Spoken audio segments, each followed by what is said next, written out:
What's up, everyone? Welcome back to another episode of Kevin Prolix TV. And boy, do I got one for you. Check this out. She finally told me why. Do tell.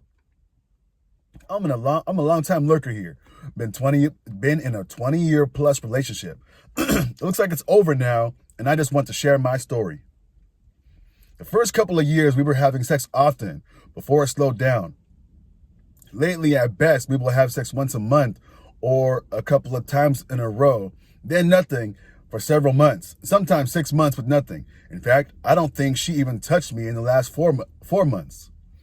I used to ask for it often, but after an argument we had about 6 years ago, where she said all I care about is sex, I rarely ask her. Whenever she would give me excuses why she didn't want to, I would work on all these things, but it never made a difference. Eventually, I just accepted this was my life. Don't do that.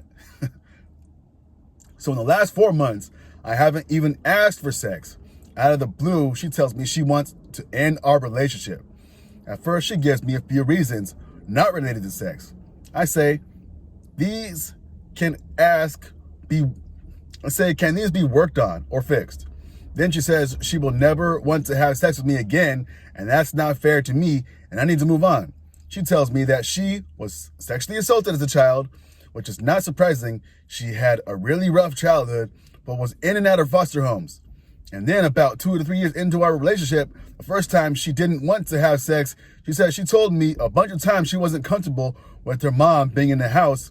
And I said it was fine because we did it before and I did it anyways. Man, was I shocked. I have no memory of this, but I feel like such a monster and asshole.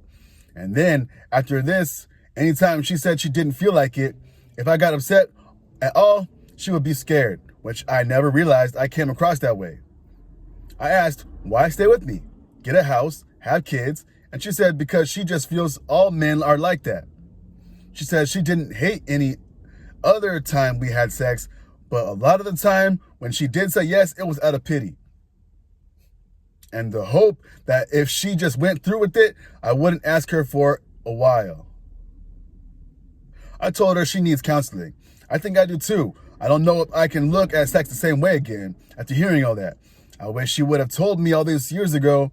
I never would have done anything to scare her. I definitely need to step out of my shoes and think how I'm coming across and how I react when turned down. And wow. Hey, yo, that's a lot to unpack it. Let's take some comments. Okay, so CSA destroys children's view of sex normally in one of two ways. Either they grow up to be hypersexual, as I did, or grow up to be repulsed by sex. I grew up to be hypersexual since, as a child, I felt that was the only way I could get any love, attention, or affection. I hope you can save the marriage and fix these issues. Whew. Another person says, wow, a 20-year marriage and the child sex abuse never came out until the end of the relationship? Good luck moving forward. Respect her wish to be alone, and you will probably both be happier as a result of her decision. Someone says to that, she deserves her right to her bodily autonomy, full stop. But you deserve to be told long ago, trauma is hard.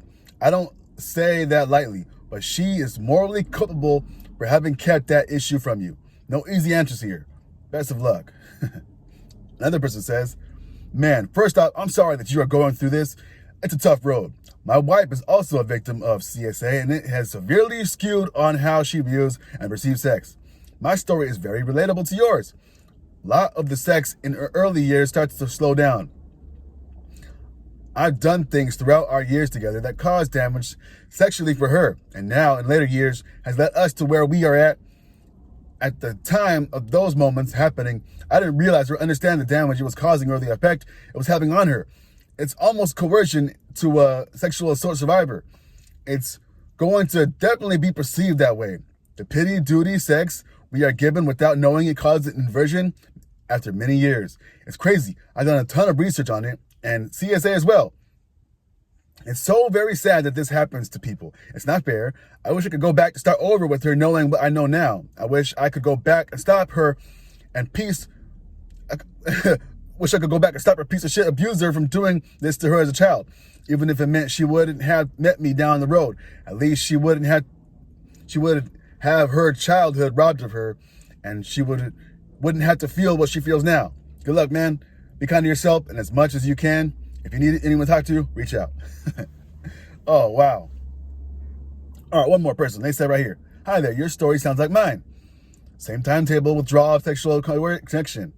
The wife coming forward with the childhood essay, we could almost do a copy paste. We are both now in a 60-year long, together in our 40 years. But I could add, the wife is now menopausal. That's another layer of I don't think so to the mix. Plus the joy of both of us having health issues that can add up and occur as you get older can and does affect both of your libidos. I've come to the realization after reading these great stories, I'm not alone in this affliction of the dead bedroom. And you know what? I think I can actually live with it.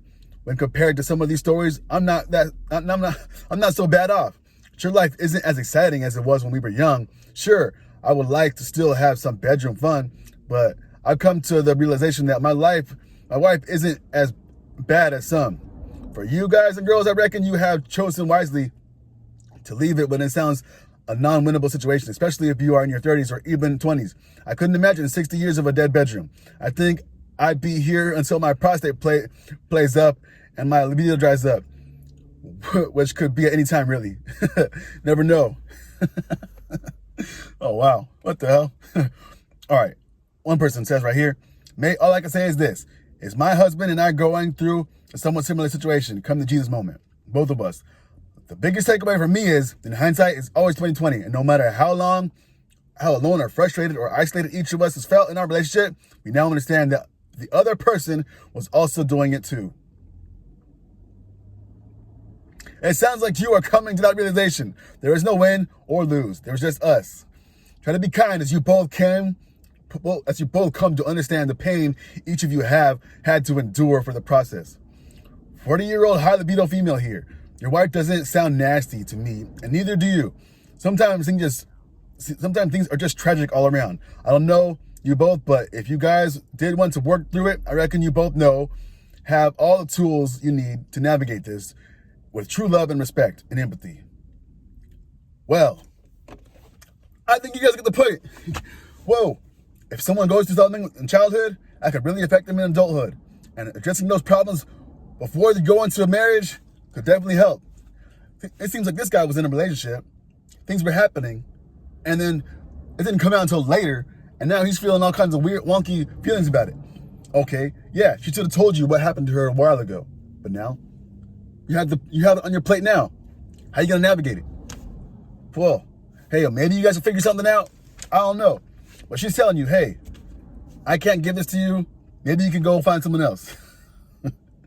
Maybe you should do that. Anyway, this has been another episode of Kevin Prolix TV. Like, comment, subscribe, and share. And I'll catch you on the next one. Peace.